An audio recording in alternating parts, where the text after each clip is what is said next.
मेरे भाई यहाँ पे लोकेशन नहीं काम कर रही। तू मुझे अंकल मुझे बचा ले इनसे। ओए रोटी चोर, भागता क्या है? शर्म आनी चाहिए तुझे चोरी करते हुए।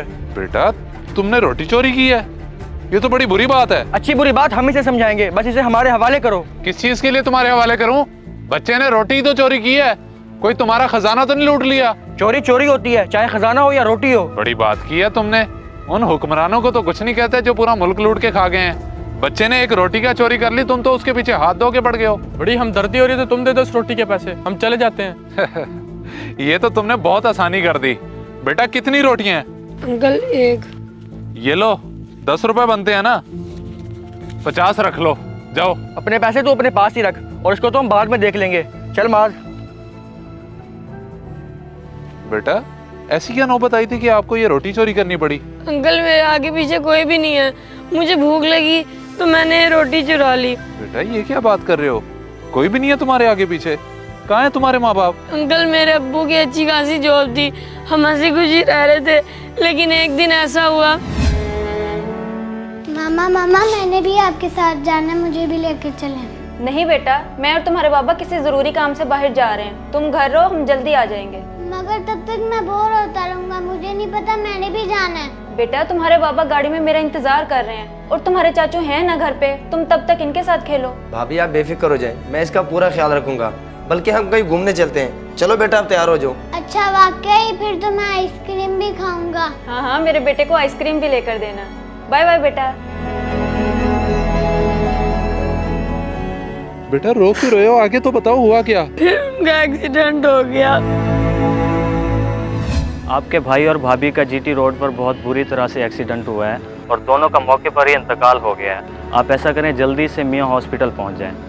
इन्ना लिल्लाहि व इन्ना इलैहि राजिऊन।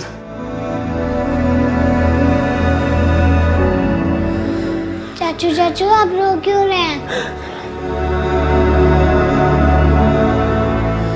ओहो ये तो बहुत बुरा हुआ। बेटा तुम्हारे चाचा कहाँ गए? उन्होंने तुम्हें नहीं रखा? उन्होंने ही तो मेरे साथ बहुत बुरा सलूक किया। चाचू मैंने घूमने जाना है, मुझे बाइक लेके चलें। दफा हो जाओ यहाँ से, हर वक्त तुम्हें घूमने की पड़ी होती है। तुम्हारे माँ बाप जाते जाते अजीब अजाब डाल गए मेरे सर पे। बल्कि रुक, जाता कहाँ है तेरा, तो मैं करता हूँ आज बंदोबस्त।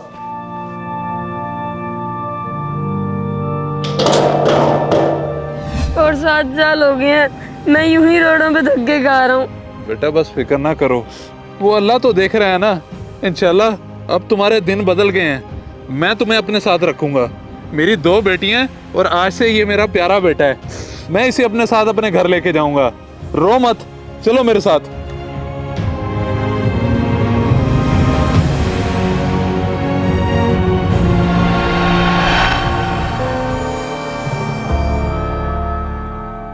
अस्सलाम वालेकुम अब्बा जान, मैं फिर ऑफिस के लिए निकल रहा हूँ। वालेकुम सलाम बेटा, कुछ देर रुक सकते हो? मैंने कुछ बात करनी थी तुमसे। जी अब्बा जान, हुक्म करें। बेटा माशाल्लाह से तुमने पिछले 15 सालों में बहुत तरक्की की है और अब तो तुम्हारी तमाम बहनों की शादियां भी हो चुकी हैं। मैं चाह रहा था कि अगर अब तुम्हारी शादी कर दी जाए। आपको तो पता ही है, कुछ अरसे पहले मेरी नौकरी हुई है। मैं सोच रहा था कि उस पर थोड़ा ध्यान दूँ, फिर आप जैसा कहेंगे मैं हाजिर हूँ। ठीक है बेटे, जैसे तुम्हें बेहतर लगे, मगर अब मैं ज़्यादा इंतज़ार नहीं कर सकता। जी ठीक है अब्बा जान, अब मैं चलता हूँ।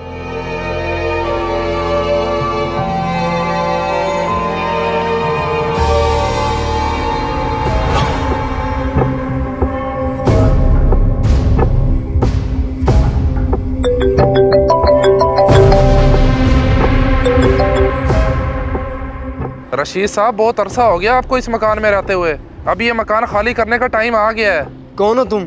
ये क्या कह रहे हो? मैं जो भी हूँ मेरी बात गौर से सुन।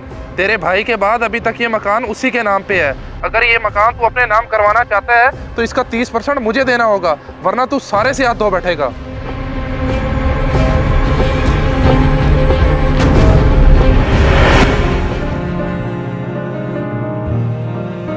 अंकल जी मैंने आपके डॉक्यूमेंट्स देख लिए हैं, कोई 30% देने की ज़रूरत नहीं है आपको। मैं अपने साहब से बात करता हूँ। बहुत मेहरबानी बेटा, मेरा इस घर के सिवा और कुछ नहीं।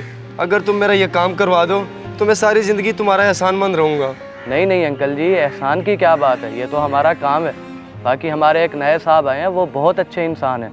आप अल्लाह से अच्छी उम्मीद रखें बस। बहुत बहुत शुक्रिया बेटा, बाकी कोशिश करना 1-2 दिन तक काम हो जाए। जी जी, मैं अपनी पूरी कोशिश करूंगा, आप बेफिक्र होकर जाएं। सर, एक बूढ़ा आदमी आया था, ये उसके मकान के कागजात हैं। 15 साल हो गए उसके भाई को मरे हुए, लेकिन अभी तक ये मकान उसके नाम मुंतकिल ही नहीं हुआ। हम यहाँ आवाम की खिदमत के लिए तो बैठे हुए हैं, और ये कैसे हो सकता है कि 15 साल गुजर गए और अब मकान अभी तक उसके नाम मुंतकिल नहीं हुआ। अच्छा, मैंने कागजात चेक कर लिए हैं, तो मैं ऐसा करूँ, मुझे मौके पे ले जाओ, मैं वहाँ जाके खुद देखना चाहता हूँ। श्योर सर, मैं अभी गाड़ी निकलवाता हूँ।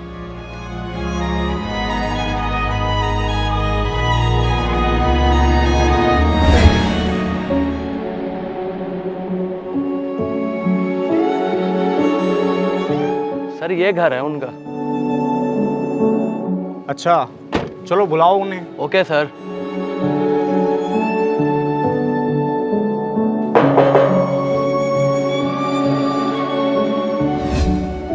आप अभी तक सो रहे हो? उठ जाओ, स्कूल का टाइम हो गया, 8 बज गए हैं। जल्दी करो, जल्दी उठ जाओ।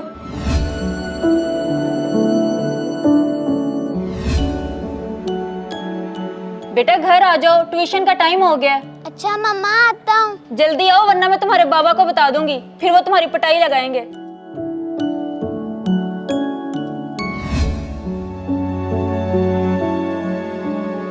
अंकल जी, मुबारक हो आपको। ऐसे समझे आपका काम हो गया। मेरे साहब खुद चलकर आपके घर आए हैं। अच्छा, ये तो बड़ी खुशी की बात है। आए, मैं उनसे खुद बात करता हूँ।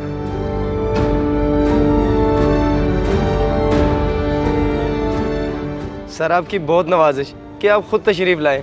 असल में ये घर मेरे भाई का था, और उसके जाने के बाद इस घर का इकलौता वारिस मैं हूँ। इकलौते वारिस आप ही हैं?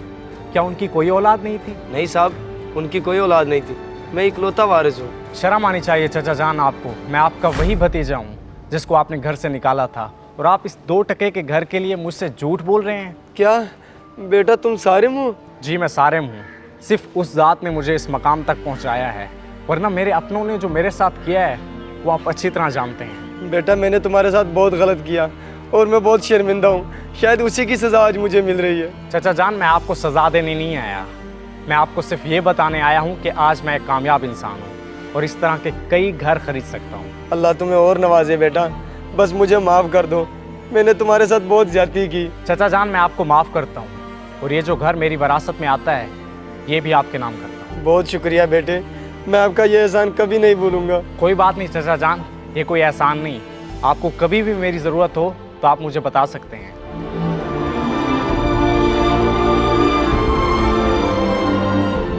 इस वीडियो को सदका जारिया समझकर जरूर शेयर करें। हो सकता है आपका एक शेयर किसी की जिंदगी बदल दे।